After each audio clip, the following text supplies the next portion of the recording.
En el capítulo anterior, nuestro protagonista había vuelto todo Yadian patas arriba, y gracias a sus artimañas logró dejar todo Yadian bajo las órdenes de la duquesa Crawford, que amablemente aceptó llevar la responsabilidad.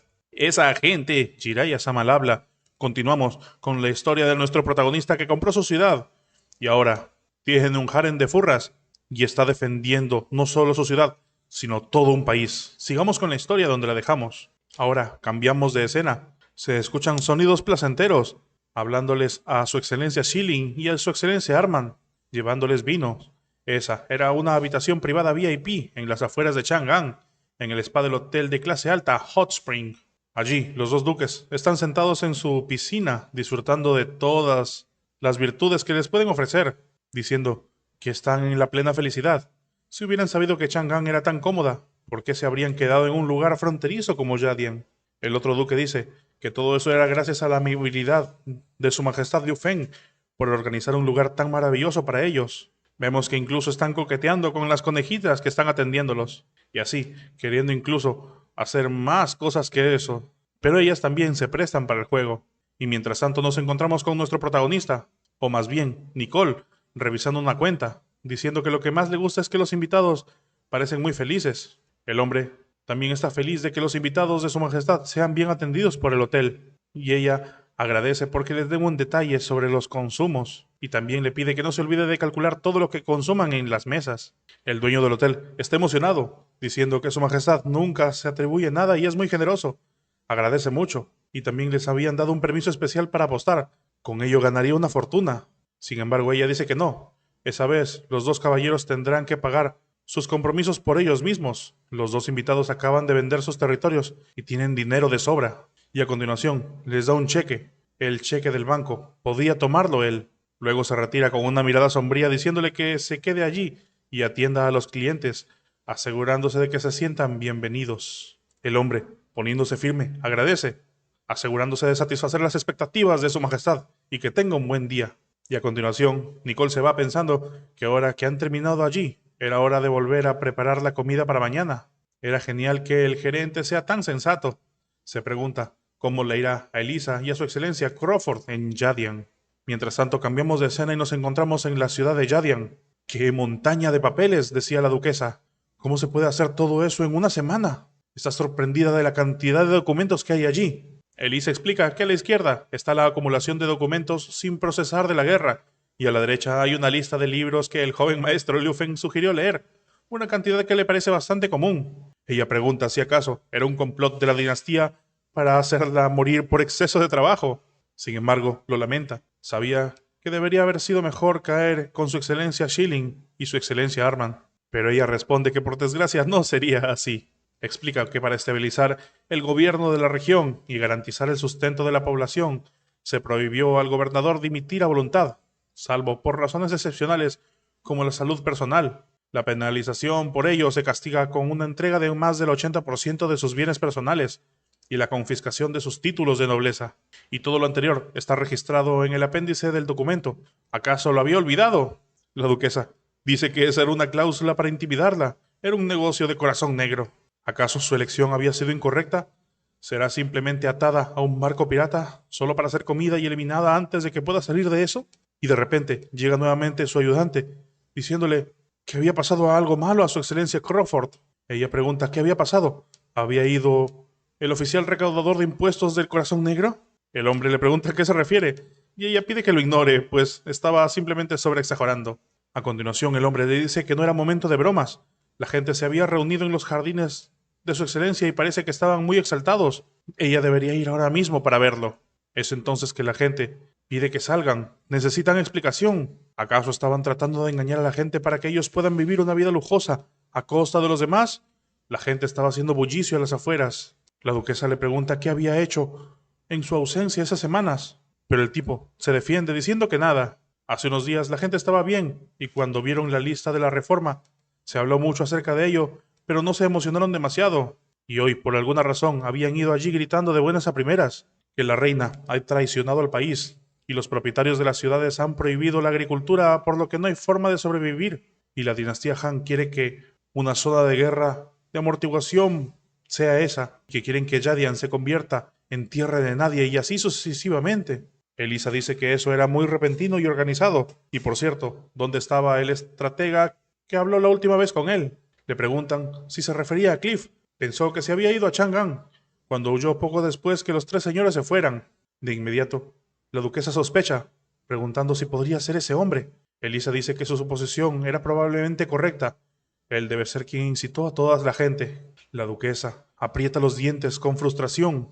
¿Cómo es posible?, se pregunta. No le han fallado en nada. ¿Qué está haciendo? Y es entonces que Elisa le dice que ella simplemente le escuche. Su pueblo tiene sus corazones perturbados, pero incluso si los villanos son los que ocasionaron eso, es su culpa que no puede hacer que su gente entienda lo que está bien y lo que está mal. En lugar de quejarse de sí misma y cuestionar a los demás, ¿no cree que lo que debería hacer es transmitir sus pensamientos a la gente? Ella entiende y ve con comprensión a Elisa. Entonces Elisa le dice que su excelencia debería hacerlo saber. Y entonces dice que el discurso para el nombramiento del nuevo gobernador deberían hacerlo ahora mismo.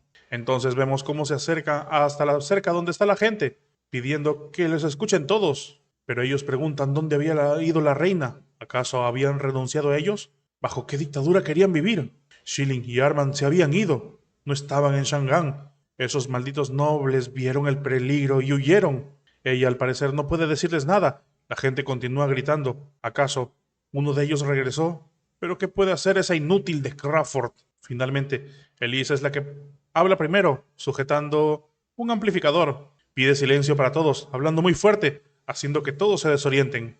Empieza a explicar que la gobernadora de la ciudad de Yadian, su excelencia Crawford, necesita que la presenten y que presten un poco de atención. La gente todavía sigue sorprendida por el alto volumen que tiene esa vaina. Incluso están desorientados porque quien está hablando era un elfo, e incluso por la aeronave que estaba allí, la de la dinastía Han. Finalmente, Elisa le alcanza el amplificador a la duquesa Crawford, que asiente, diciendo que eso había sido muy directo. Realmente son los elfos gentiles y amistosos como cuentan las leyendas. Y finalmente toma el micrófono y se dirige a la gente, diciéndoles que tienen razón. La inútil Crawford es una manera de resumir exactamente, con palabras, la vida que le ha llevado durante 20 años de vida. Después de todo, siempre ha sido la chica tímida e incompetente, pero hoy le gustaría empezar a cambiar eso. ¿Sabe lo que les preocupa a cada uno de ellos? Ellos tienen miedo a no quedarse atrás, a que los dejen atrás, miedo a no poder sobrevivir, miedo a perder sus únicos hogares en ese país, pero también sabe que debe haber personas que están difundiendo historias de terror que los hacen sentir incómodos. Pero ella puede asegurar que todo eso es mentira, porque ella, aunque no es una cobarde, ha regresado y está allí para quedarse. Y aunque sabe que todos ellos son más fuertes que ella, ¿no era así eso? Ella les continúa diciendo que sabe que el conflicto entre nobles y plebeyos se está intensificando cada vez más. Al fin y al cabo, ella es uno de los nobles, una de las responsables. Pero la reina Timothy nunca ha abandonado a su pueblo, y la elección que tomó de unirse a la dinastía Han fue una elección para protegerlos a todos. Después de todo, su majestad Liu Fen de la dinastía Han fue el primer hombre que luchó contra los extranjeros enemigos. Y como pueden ver, ella está sosteniendo eso, un dispositivo de amplificación de sonido. Es solo un fragmento de la tecnología novedosa de la dinastía Han, pero para todos ellos era algo inigualable.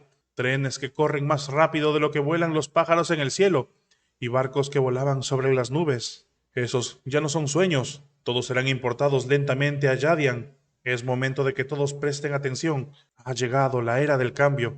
Nos cuentan que después de eso, Su Excelencia Crawford habló durante un buen rato de las estrategias de la reforma que garantizarían el sustento de la gente del pueblo, que la reina Yadian implementó con el emperador de la dinastía Han. Su clara voz resonó larga y extendida sobre la ciudad, y aunque aún así había resistencia, amainó gran parte de la ira de la gente. Finalmente, después de todo eso, nos encontramos a la duquesa tomando agüita, diciendo que finalmente había sobrevivido a eso. Pensaba que su voz iba a morir, pero por suerte el vaso de cristal no se rompió cuando lo dejó en el suelo. Elisa la felicita, diciendo que lo dijo muy bien. La gente reunida había dispersado hace mucho tiempo, y nadie se había exaltado ni maldecido. Era una buena señal. El ayudante noble de pelo rojo estaba llorando, diciéndole a su excelencia que después de tanto tiempo de estar juntos, esa era la primera vez que Sabe que tiene tanta ambición y está realmente muy conmovido. La duquesa le sonríe diciendo que de todos modos es bueno poner la mente de todos en calma, aunque quizás, tal vez, tenga un papel inesperado como gobernante. Elisa le dice que sería genial, darían lo mejor de todas ellas, trabajando duro durante 50 años para el pueblo. Sin embargo, al escuchar eso dice que 50 años era demasiado. ¿Cómo podría trabajar una empresa de corazón negro con ella, abusando de su amabilidad? Y ahora recordamos lo que pasó en el pasado. Vemos un recuerdo de la duquesa, cuando una pequeña niña le jalaba del vestido, diciéndole a la noble hermana, ser un gobernante significaba ser una gran persona, ¿no era así? Y entonces, ¿puede ella conceder sus deseos como hadas? Ella le decía que no era algo muy impresionante, pero le gustaría escuchar su deseo por adelantado. A continuación se ponía en cuclillas para escucharla. La pequeña le decía que grandioso, le gustaría escuchar a la hermana cantar. La hermana, en los cuentos de hadas cantan música de hadas. Quería escucharla. Y vemos que entonces, por decir hada, eran las elfas. Le pedían que cante a Elisa. Sin embargo, Elisa decía que su voz no era tan hermosa, pero si tenían tantas ganas de oírlas, le cantara algo. Y a continuación, utilizaba el micrófono o más bien el parlante para hablar. Sin embargo, todo lo que se escuchaba era estruendo. Y así regresamos a nuestro protagonista, viendo el informe que le habían mandado, preguntándose qué estaba pasando en la ciudad de Yadian y cómo era que Elisa y Crawford, quienes han vuelto solo hace una semana, han presentado una suma tan grande para reparaciones. ¿Se estrellaron en la ciudad o es que la mala gestión desencadenó una guerra civil? Mina explica que supuestamente es porque Elisa cantó una canción después del discurso inaugural del nuevo gobernante. Ellie dice que había oído que la mitad del castillo quedó destrozada y que decenas de personas quedaron inconscientes. Nuestro protagonista pregunta si hablaban en serio, pero las dos waifus asienten con la cabeza. Ellie dice que no hay necesidad de apresurarse. De todos modos, alguien tendrá que pagar esas reparaciones, así que esa gente tendrá que escupir casi todo el dinero que se llevó. Y así, cambiamos de escena. Los duques se dirigen al jefe del hotel, mientras les piden explicaciones con lo que pasa con su dinero. Este les dice a los invitados que ellos dos se han estado quedando allí con su familia por más de 2 semanas, y su servicio no era gratuito. Otro de ellos pregunta si no se supone que su majestad Liu Feng estaba pagando por todo ello. Pero el jefe del hotel, ya con cara de molesto, dice que no se le había informado nada acerca de ello, y sus cuentas privadas muestran ahora un déficit y números rojos en contra. Y ahí no aceptan crédito. Incluso si su majestad el emperador está allí, ellos tendrán que pagar en efectivo. Y si no pueden pagar, por favor, deberían ir con él a la comisaría. Se pone en tono amenazante frente a los dos duques, diciendo que quizás no sea tan talentoso como su hermano, pero él es el encargado en jefe de la ciudad y además tiene algunas conexiones con el ejército. Y si no tienen con qué pagar, serán metidos en el cañón de un tanque y enviados volando como una bala de cañón. Y así los dos se imaginan siendo atados por cuerdas. Y finalmente gritan a la vez, Liu Feng nos has timado. Cambiamos de escena y nos encontramos al mago Cliff, bastante molesto, diciendo cómo es que había vuelto a fallar. Todos eran estúpidos. Esos dos solo eran unos estúpidos peones. Continúa recomendando, diciendo una y otra vez, Liu Feng, voy a derribarte pase lo que pase. Me pregunto qué tipo de problemas debo causar ahora. Habría que pensarlo. Mientras tanto, por otro lado, vemos a un par de personas pedir que entren a un lugar, de forma sugerente. Se escucha que le dicen, vamos cariño, ven a pasar el rato con nosotros, no seas tímido. Tu satisfacción está garantizada, tenemos vinos, historias y amor. Pequeñito, tienes buena pinta. Ven a nuestra tienda y prueba nuestro servicio. Allí nos presentan a quienes están hablando, el séptimo diácono del gremio de asesinos y el quinto diácono del gremio de asesinos. Una vez que el tipo al que estaban invitando a pasar se va, el séptimo diácono empieza a quejarse. Realmente no lo entiendo, dice él. Hace días que no habrían.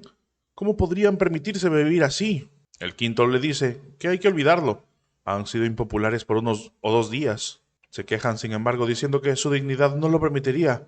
No puede permitir ese insulto. Y mientras ellos discuten, el quinto diácono nota algo. Una persona se acerca a ellos, diciéndoles que querría conocer algún bar para hombres. Acto seguido, presenta un escudo diciendo que es de la familia Crassus y está allí para reunirse con ellos. Es así que cambiamos de escena. Nos encontramos dentro del bar. Uno de los diáconos dice que por qué había llegado hasta ahora. En aquel entonces fue él quien les pidió a ellos, el gremio de asesinos, que fueran los primeros en entrar en la dinastía Han para averiguar qué estaba pasando. para así romperla desde dentro, y lo hicieron. E incluso Milla se infiltró en el palacio interior. El otro también continúa quejándose, diciendo que no tenían a dónde ir ni carnet de identidad ni trabajo, así que tuvieron que vivir en las calles y los bares. El mago les pregunta si la única manera que tenían de sobrevivir era trabajando en ese tipo de trabajos cochinos, y ellos recriminan al mago que la familia Crassus les había abandonado. Son unos despiadados, y ahora que quieren algo, van hacia ellos. ¡Qué escorias! Es así que el mago les pide que dejen de actuar así y se comporten. Se los explicaré en detalle. De todos modos, deberían ir primero a cambiarse. Si él no estuviera desesperado, no iría a buscarlos a ellos. Y es así como, cambiando de escena, los dos hombres ya se han cambiado.